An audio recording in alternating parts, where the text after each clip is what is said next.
So now that we have discussed triggers, and now that we have discussed mental health, let's just look at some statistics before we go to the next part, which will be really short. Let's look at the statistics, the numbers, crunching numbers. And when you crunch numbers,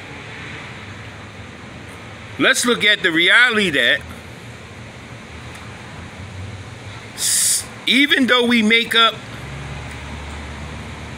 then listen, this is going to be shocking, because a lot of times people bring up stuff and they say that, you know, it's a black thing, it's a white thing, peep this.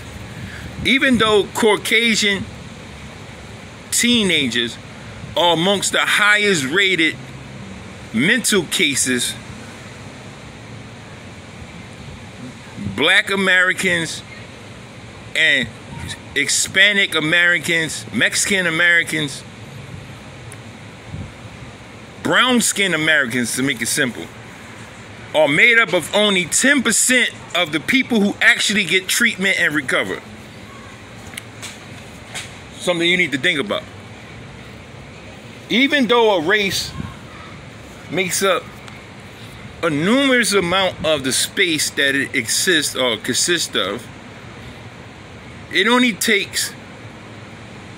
exists 15 to 10% of the recovery process. What does that mean? That means that it's taboo in a black family for a child to have mental issues because he's seen his homie get his head blown off. When the reality of that is, anybody in their right mind would know that child is going to develop some mental issues because of what he's seen, what he experienced. But instead of us understanding that, whether you believe in Allah subhanahu wa ta'ala, whether you believe in Prophet Isa, Jesus, regardless if you believe in the Torah, regardless of Moses,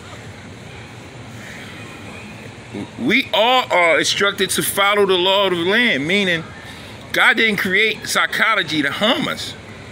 He created it to know that these are things that we needed. So it's taboo for a child to go to his mother and say, I need to go see a psychologist. I'm going through something. First thing the mother gonna say is, I ain't got time for you to go in there and be telling that lady all our business. The Hispanic community is so overwhelmingly damaged that they shield themselves from outside interference, including outside help, which I don't blame them. I don't blame them.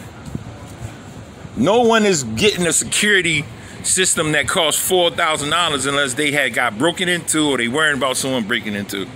I'm never going to blame a race for protecting themselves because they don't trust the people who they need help from. I don't necessarily believe that in the black community this is something that cannot be reversed. Our children and our youth need help. And sometimes they need help other than their uncle, or they need help other than their big brother, or need help. Sometimes they need to sit down and get those experiences that they went through that no child should have to go through out of their system professionally. So they won't grow up and think that it's normal for them to see their friend get killed in front of them. Or be at a barbecue eating, and the next thing you know, you enjoy yourself, you playing music, and you happy, and then you hear somebody get shot, or you start hearing shots, and now you confusing happiness with violence, thinking that they supposed to coexist, and they don't.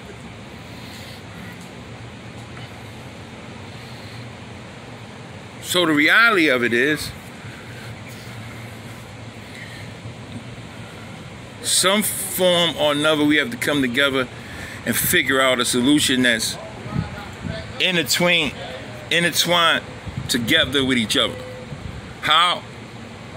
I just open up the dialogue so hopefully that it can start getting something. And then regrets, I'm gonna be very, very quick with this. There's been so many times in my life that regrets has crippled me.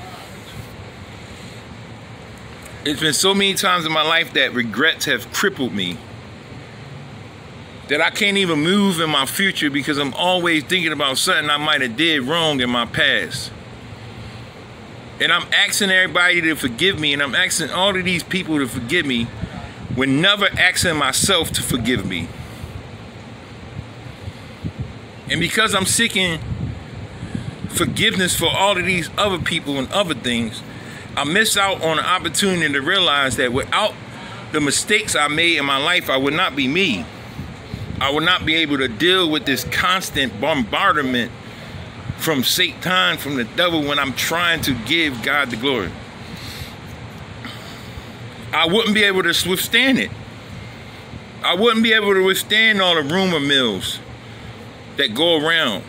I wouldn't be able to withstand all the stuff that I'm gonna have to face from doing the right thing, and constantly everything and everyone is always going to try to implement my past because my future is so bright. Youth, y'all always going to have people who talk about y'all. Y'all always going to have people who mention something that you're doing in your past to discourage you from moving in a positive way in your future. Always. The moment you start regretting anything that has happened to you, you start disrespecting the blessing that pain strengthened you. I don't know about y'all. I learned way more from pain than I do love. I had love majority of my life. Majority of the things that I know I learned from pain, suffering. I'm learning, even 40-something, that regrets are put here to destroy me from walking into the very blessings or freedom that I deserve. So, thank y'all for coming out. Once again, look into this program. Please go to the Capo Show. Subscribe, like, leave comments. Do anything that you choose to do. But most importantly, just keep staying tuned in. The Capo One.